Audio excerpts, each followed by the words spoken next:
Hey everybody, I'm JJ Johnson. You're watching Reality Survival. So this is episode 3 of the Reality Survival Digest. Just kind of basically me rambling about certain survival and prepping topics, giving my opinions, my thoughts, that kind of stuff. I'm not going to sit here and tell you that I know that all these things are true, because there's so many variables in, these kinds of conversations that nobody can say they know for sure. But so today's topic I want to talk about is I hear and see a lot of comments about in SHTF or without rule of law, post-apocalyptic world, that hunting is not going to be an option, and that all the animals will be hunted out and extinct within a matter of weeks, because 330 million people are going to go out and become hunters all of a sudden. So I understand the rationale and how people get to think that, but I think they're overlooking several things that are key factors in why that's not accurate. So I'm going to take you through. I've written down a few notes here, so you may see me kind of reading off these notes that I got, because I wanted to hit all the points and kind of where I come to my conclusion and why I think that is not true. And like I said, I might be totally wrong, but this is how I come to this conclusion anyway. So like I said, essentially, it's basically our argument is the grid down situation. Everybody and their brother will go out and start hunting, and the animals are going to be extinct very soon. So let's break this down piece by piece. The first thing we need to look at is we need to look at population densities, and we also need to look at the expected amount of die-off in a extended grid down situation like this. So one of the closest things that we can look at that there's been studies on is there was a congressional study that took a look at what would happen if an EMP was detonated over the United States. And their estimation was that there would be about a 90% kill off within the first year. Okay, so that's a lot, right?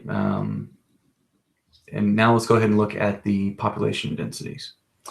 2010, the average population density for the United States was 87.4 people per square mile in the United States.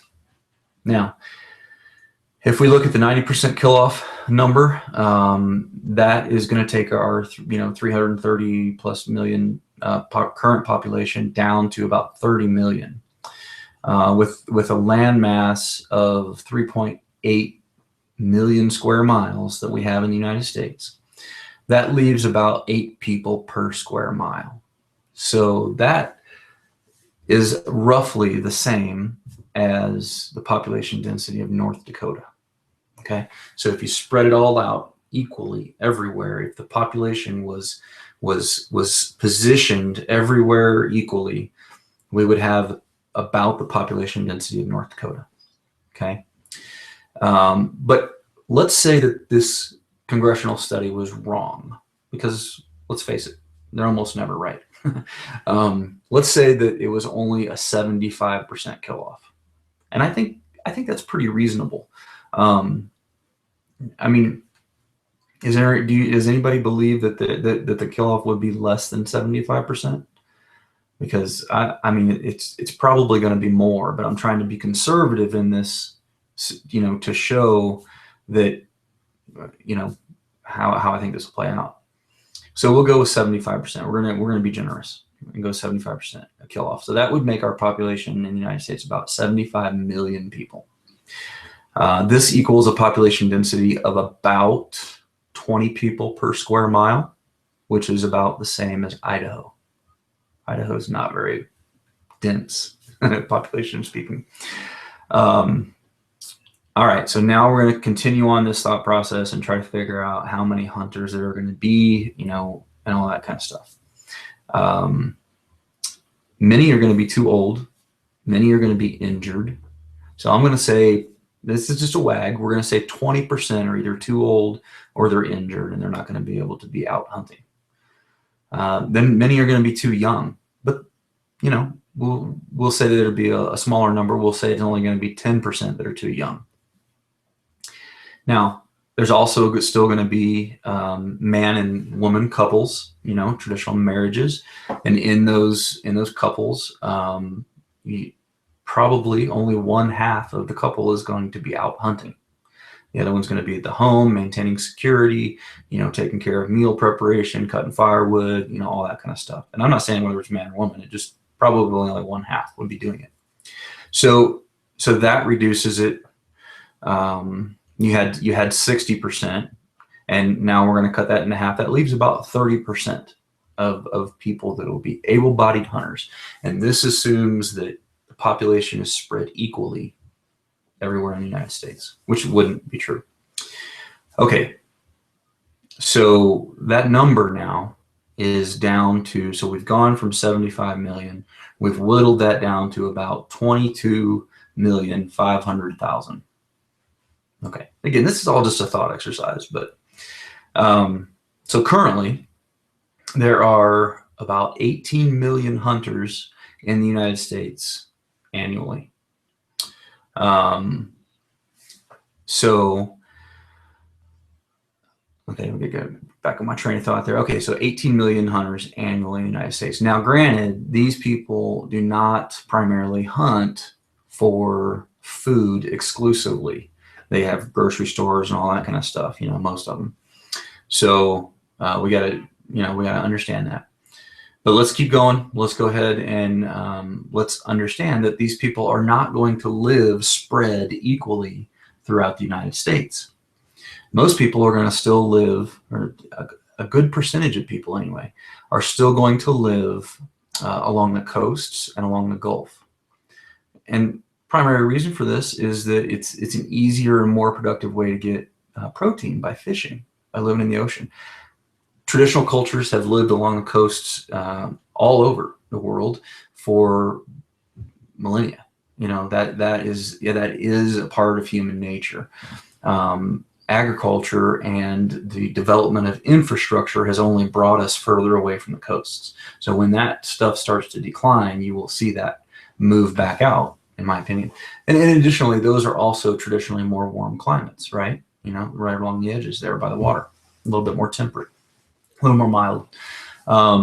So we're going to estimate, just for this purposes of this, you know, exercise, we're going to estimate that 50% of that able-bodied hunters that we had, the 22,500,000, are going to live along the coasts and probably will end up subsisting primarily off of fishing and that kind of stuff. And then they may do some hunting in there, but I'll talk a little bit more about that. I think that their success there is probably going to be reduced. So now we're down to our actual numbers of able-bodied hunters who, you know, are basically living in the Midwest, the Mountain West, and the North, which coincidentally is where most of the game lives in the United States.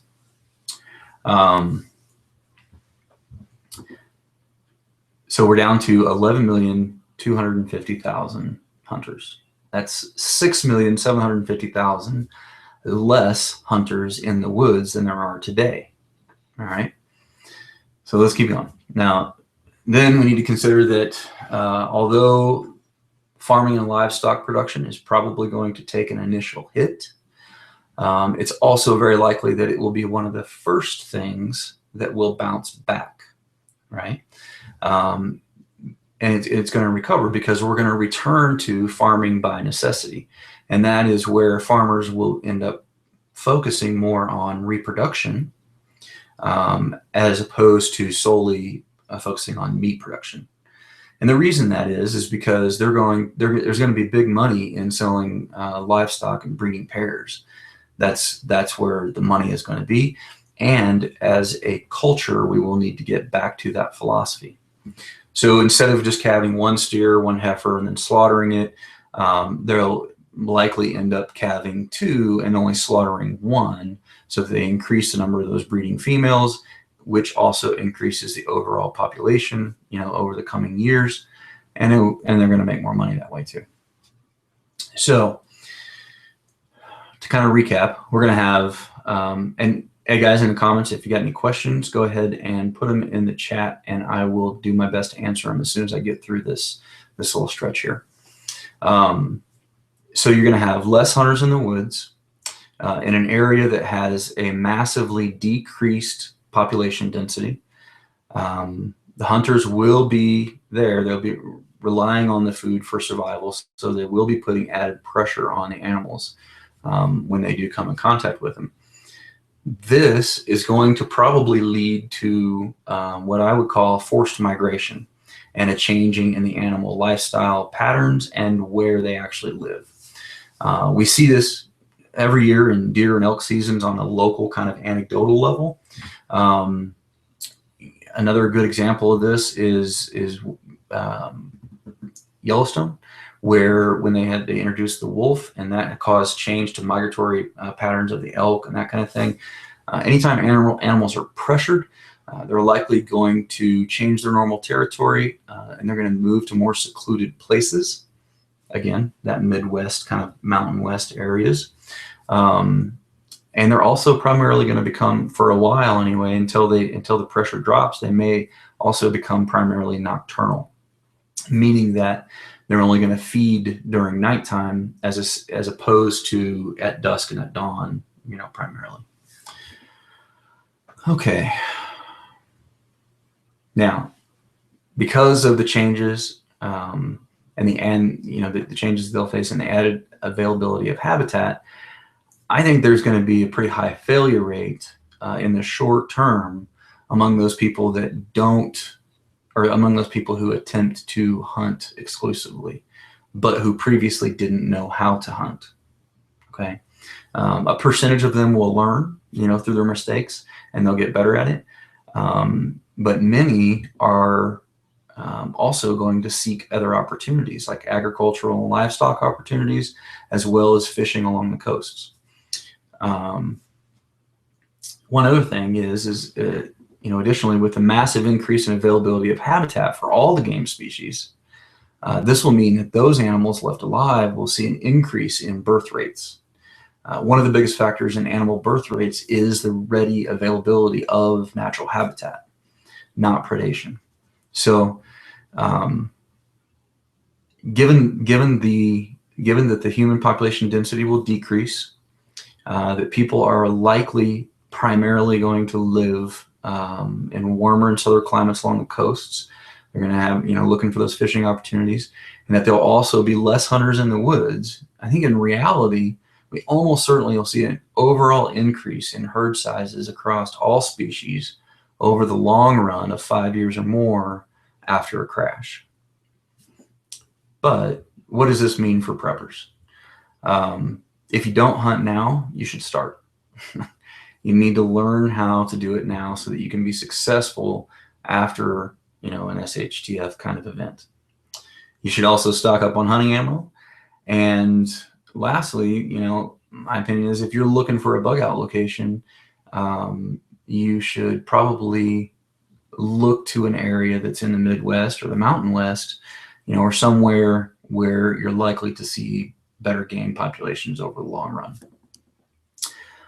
So, and I guess the last little thing is as the people kind of settle along the coasts and stuff like that too, they may be trying to hunt there while they're trying to fish along those areas, and I think that's going to push them in.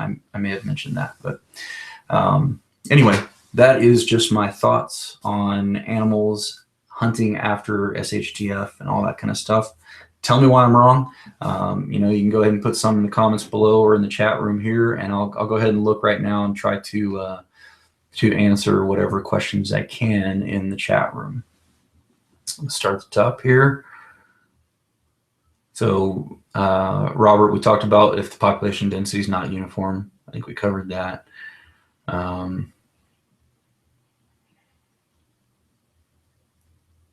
Florida. Yeah, and with Rob Lambert, your comment on like Florida and those kind of places, I think that there's no question that the short-term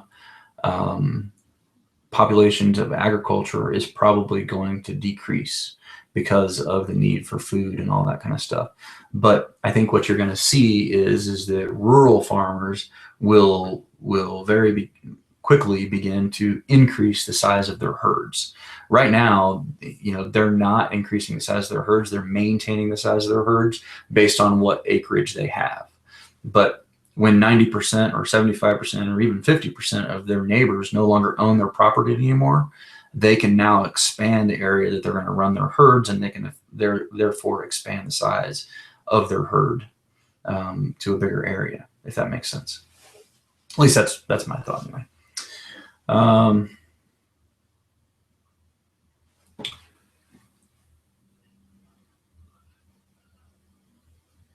Yeah, as far as a migration out of the city, Robert Lambert, he's also said that high population centers such as cities will be decimated by crime, looting, etc. Historically, after about 3 months, the remaining survivors will start to migrate out of the city. Yep, I totally agree. They will start to migrate out of the city, and they're going to reposition themselves, I think, primarily along the coasts and the warmer climates. Because the winters are going to be too hard for most people to exist in, and so Midwest winters and Mountain West winters and all that kind of stuff, the vast majority of people are not going to be willing to live in those areas. So they're going to stay in those warmer southern climates, and as well as those coasts, kind of up along around the edges. At least that would be my guess. All right.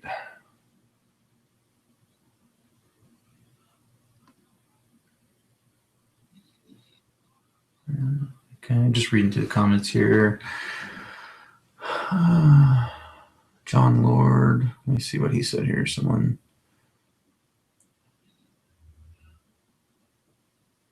Okay, not really a question.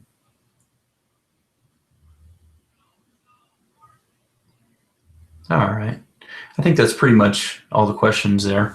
So anyway, guys, as always, I definitely appreciate it when you click the thumbs up button, when you share it with your friends on Facebook, Twitter, and Google+.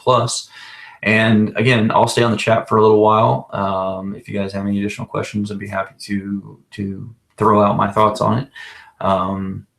And for those that are watching after the fact, you can definitely put your questions down in the questions below.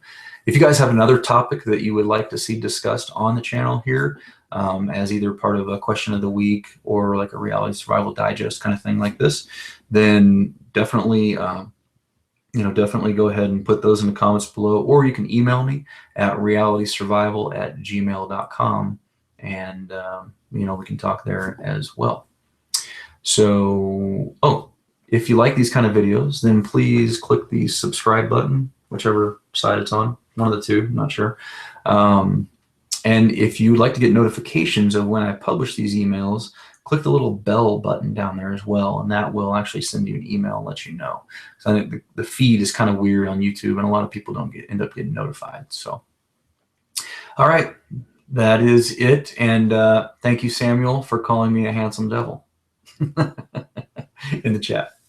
All right, guys, take care, and I will see you soon.